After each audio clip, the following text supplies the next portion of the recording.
Hello again. Here we are, SpellTime06, page 14. And today's story is called The Rush Hour. Have you ever thought why it's called the rush hour? I mean, that's the time you stand still and get nowhere.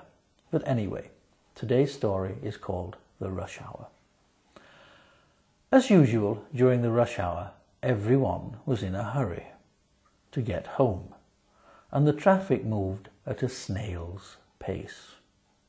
Stop, start, stop, start. Magnus sat in his car, patiently listening to the radio. The light ahead was red for a long time, then green for a short time, then red again. Slowly, Magnus got closer to the traffic lights. He was sure he would get through the next time the lights changed to green. Unfortunately, just at that moment, Magnus's car stalled and refused to start again. The engine was very, very hot. The people in the cars behind him started to blast their horns, but Magnus didn't panic. He got out of his car and walked slowly to the car behind him. The driver was blowing his horn furiously. "Excuse me," said Magnus, "but my car will not start. Would you like to try to start it for me? I can sit in your car and blow your horn for you." Haven't you ever felt like that? Anyway, let's look at one or two words, shall we? Unfortunately, just at that moment, Magnus's car stalled and refused to start again.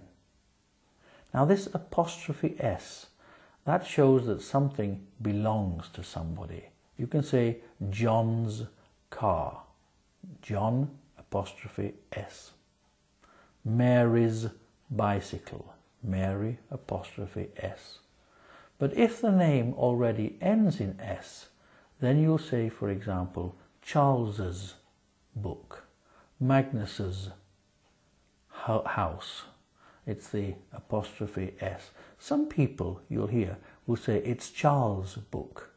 And I think that's quite acceptable. But there's nothing wrong with saying it's Charles's book. Now let's have a look at the story again, and you try to read it for yourselves.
Well, my friends, that's all for this time. See you soon.